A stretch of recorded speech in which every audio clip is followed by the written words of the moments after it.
Is it, we just had two people from different sides of the aisle, more or less, agree that there are things to like for both parties. Do you agree with that, Josh? And, you know, you're sort of, you're on a lot because you're definitely more moderate than many in your party, but do you see things to like here? I'm not as moderate as you, Joe, but in a very divided Washington, this is close to a Christmas miracle you're going to get. We really, I think, brought both sides together, Democrats and Republicans, obviously, in the problem solvers, but across the Congress and in the Senate, where we worked with Republicans and Democrats there to get this done. And as you pointed out, really, it's everything from unemployment support, which is so critical right now as cases are spiking and people are hurting, and 30% of small businesses have already gone out in Jersey, where I live. So we got another round of PPP for our small businesses to help them, which is going to be critical, and everything. Then we also got food assistance and vaccine distribution.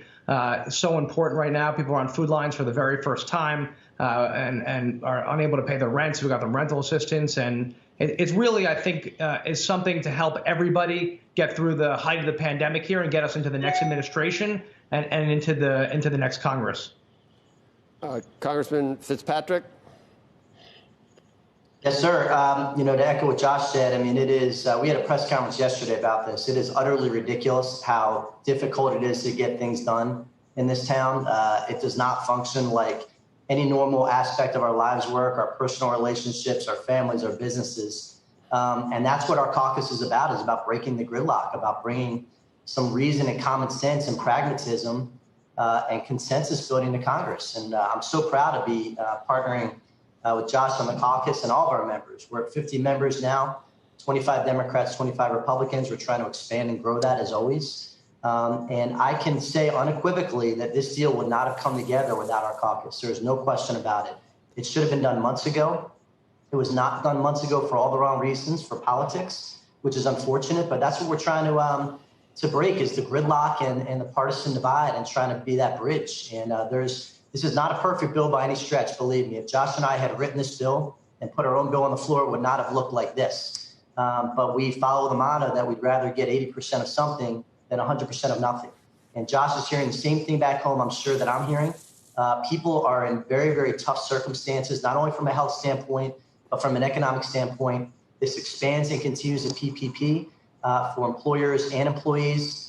It makes PPP funding tax deductible, which is a huge benefit at the end of the year when these people need it most.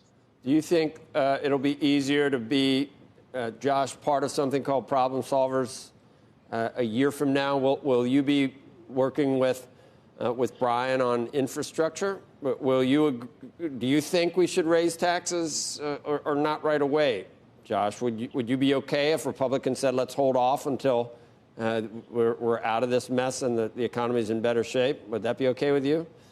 Yeah, I'm not somebody who believes in raising taxes, but I think infrastructure is something that we've got to get right too. And Brian, who's a phenomenal leader, along with the 24 other Republicans that we work with every week in the Problem Solvers Caucus, I think this is the model, Joe, for the next year and for the Biden administration.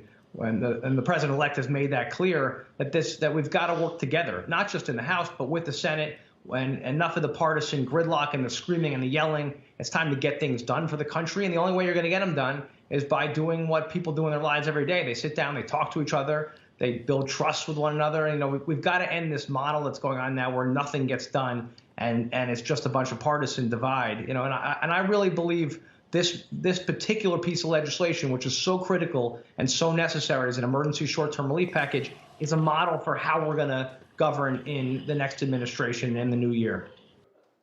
Shepard Smith here. Thanks for watching CNBC on YouTube.